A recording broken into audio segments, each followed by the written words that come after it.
अब लोन ना चुकाने पर जा सकते हैं आप जेल।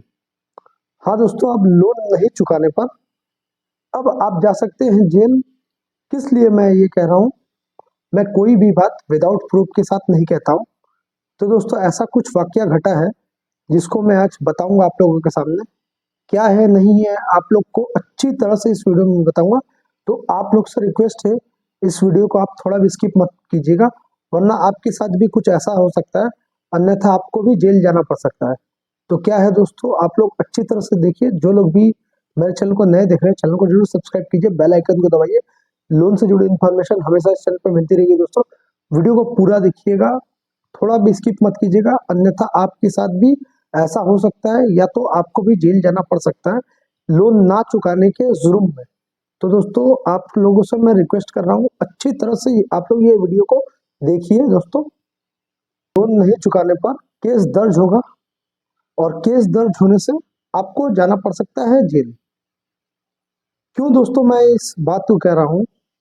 क्योंकि अभी जो है 2025 है, 2024 की रूल्स रेगुलेशन, बहुत सारी रूल्स रेगुलेशन थी, वो अलग थी। और अभी जो रूल्स रेगुलेशन है वो बिल्कुल अलग हो चुके हैं। किस लिए मैं ये कह रहा हूँ दोस्तों? क्योंकि 2024 में जिन्होंने लोन लिया था उनको कुछ प्रॉब्लम नहीं हो रहा था, बट 2025 में अभी जो है फरवरी का महीना है, तो कुछ दिन बाद ही जो है ईयर एंडिंग मंथ आ जाएगा। तो ईयर एंडिंग मंथ में क्या होता है, हर लोन को जो है क्लोज किया जाता है।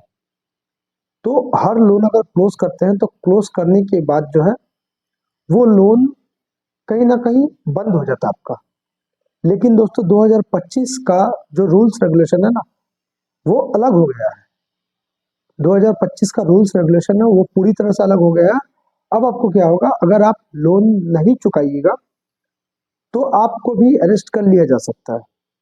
किस लिए दोस्तों? क्योंकि अगर आप अभी के समय में कोई भी एनबीएफसी से आप लोन लेते हैं और उसका पैसा आप नहीं दे रहे हैं, किस लिए आप नहीं दे रहे हैं, और इधर आपको बैंक या एनबीएफसी कंटिन्यू आपको फोन कर रही है, तो वो फोन का भी आप जवाब नहीं दे रहा, आपको डर लग रहा है क्योंकि आपके पास पैसे नहीं है। तो आप लोगों को अब इस बात की चिंता सताती है, तो इसलिए मैं कह रहा हूं दोस्तों, अभी कुछ ही टाइम पहले, जैसे कि ये जो वीडियो है मैं 2025 में फरवरी के महीने में बना रहा हूं, तो अभी के समय में दोस्तों एक व्यक्ति के साथ ऐसा इंसिडेंट हुआ है। उन्होंने जो है, एक कंपनी है पुणे वाला फिनकॉर्प से, उन्होंने एक लोन लिया था जिसका अभी का आउटस्टैंडिंग उनका रह गया है करीबन करीब 1.5 लाख रुपए। अब वो उस पैसे को नहीं दे रहे थे, बैंक से उनको प्रेशराइज किया जा रहा था, बट वो पैसा वो नहीं दे पा रहे थे, नहीं दे पा रहे थे। अब उनको जो है दिल्ली की कोर्ट में उनको जो बुलाया गया है, वो दूसरे सिटी में रहते हैं, अब उनको जो है दिल्ली के कोर्ट में बुलाया गया है। अब अगर वो कोर्ट में अपीयर हो जाते हैं, देखिए एक दूसरे सिटी में आकर जाना ये पॉसिबल नहीं होता है, लेकिन अगर वो नहीं जाते हैं, अगर वो कोर्ट में नहीं जाते हैं, तो उसके नाम, उनके नाम का जो है वारंट इशू हो जाएगा। अब क्या है दोस्तों वारंट इशू? अभी मैं आपको स्क्रीन पे दिखा रहा हूँ, आप लोग स्क्रीन पे देख सकते हैं। इस तरह का नोटिस आपको भी मिलेगा अगर आप लोग पैसा नहीं दे रहे, हो सके वो कोई भी अदर्स भी एनबीएफसी का। तो ये अगर आप पैसा नहीं दे रहे हैं तो आपको भी इस तरह का नोटिस मिलेगा। ये नोटिस को अगर आप इग्नोर करते हैं, ये नोटिस को अगर आप इग्नोर करते हैं, तो हो सके तो आपको भी वारंट इशू आपके नाम पर हो जाएगा। अब आपके नाम पर अगर वारंट इशू हो जाता है तो क्या होगा?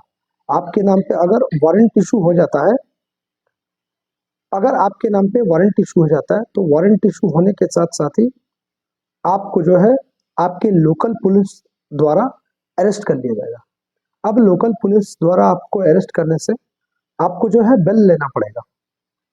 तो ये सारी प्रक्रिया कहीं ना कहीं आपको ही मतलब करना पड़ेगा।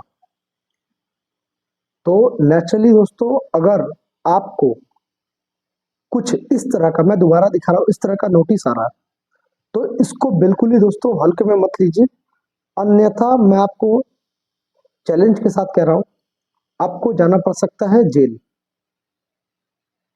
किस लिए दोस्तों? क्योंकि ये जो नोटिस है ये कोर्ट में बुलाया गया है और कोर्ट में आप नहीं जाते हैं। अगर कोर्ट में आप नहीं जाते हैं तो आपको परेशानी होगी, और परेशानी के साथ साथ आपको जो है बहुत सारी प्रॉब्लम भी होगी। तो प्रॉब्लम अगर आप इसको सॉर्ट आउट नहीं करते हैं तो आपको जो है अरेस्ट वारंट आपके नाम पर निकल जाएगा। तो दोस्तों मैं एक रिक्वेस्ट करता हूँ, बिल्कुल ही इसको जो है आप इग्नोर मत कीजिए। अगर ऐसा कुछ नोटिस आपके पास आया तो आप मेरे से संपर्क कीजिए, मैं आपको गाइड कर दूंगा। अगर पैसे कम हैं तो भी मुझसे बात कीजिए, मैं आपको इसका सलूशन बता दूंगा। मैं आपको इसको जो है आपको बता दूंगा कि आपको क्या करना नहीं करना है, पूरी तरह से मैं आपको गाइड कर दूंगा। तो दोस्तों अगर आपके पास बार बार मैं कह रहा हूँ ऐसा नोटिस आया है तो बिल्कुल ही इग्नोर मत कीजिए दोस्तों, क्योंकि ये नोटिस को इग्नोर करने से वारंट इशू हो जाएगा आपके नाम पर। अगर ऐसा किसी के पास नोटिस आया है तो वो जल्द से जल्द कोई भी अपने आसपास के एडवोकेट से मिल लीजिए, अन्यथा अगर आपके पास ऐसे कोई सोर्सेज नहीं है तो आप मुझसे बातचीत कीजिए, मैं आपको गाइड कर दूंगा, मैं आपको बता दूंगा आपको क्या करना नहीं करना है। तो दोस्तों अभी के लिए दोस्तों इतना ही। अगर आपको लोन रिलेटेड कोई भी किसी भी तरह का समस्या है तो आप मुझसे संपर्क कर सकते हैं। स्क्रीन पे मेरा नंबर है, ये नंबर पर फ्री ऑफ कॉस्ट मैं किसी से भी बात कर लेता हूँ, बस टाइमिंग की थोड़ी पाबंदी है, इस टाइमिंग पर आप मुझसे संपर्क कीजिए। और दोस्तों अगर लोन रिलेटेड कोई भी समस्या है तो बेझिझक मुझसे बात कीजिए। अगर किसी भी तरह का नोटिस आया दोस्तों, वो नोटिस को आप ई कोर्ट सर्विस पर चेक कीजिए। अगर वो नोटिस को अगर आप चेक कर रहे हैं वो नोटिस रियल है कि फेक है, उसमें समझ में आ जाता है। अन्यथा अगर इस तरह का कोई नोटिस आए दोस्तों तो इस नोटिस को बिल्कुल ही आप जो है इग्नोर मत कीजिए, क्योंकि अरेस्ट वारंट आपके नाम पे इशू हो जाएगा, फिर आपके खर्च और भी बढ़ जाएंगे। अगर ऐसा नोटिस आ रहा है, मैं बार बार कह रहा हूँ, आप अपने नियर जो आपके सलाहकार है एडवोकेट उनसे बात कीजिए, अन्यथा लोन वाला भी संपर्क कीजिए, मैं आपको गाइड कर दूंगा आपको क्या करना नहीं करना। तो दोस्तों अभी के लिए इतना ही, क्योंकि ये एक इम्पॉर्टेंट था इसीलिए मैं ये वीडियो डाल रहा हूँ। मुझे लगा कि आप लोगों के साथ ये शेयर करना चाहिए, इसीलिए मेरा कोई डराने का उद्देश्य नहीं है। अगर आप नहीं करते हैं या करते हैं वो आपकी मर्जी है दोस्तों, लेकिन मेरा उद्देश्य था आपको बताना, मैंने इन्फॉर्म कर दिया। तो अभी के लिए दोस्तों इतना ही, फिर मिलेंगे एक नए वीडियोस के साथ। नमस्कार।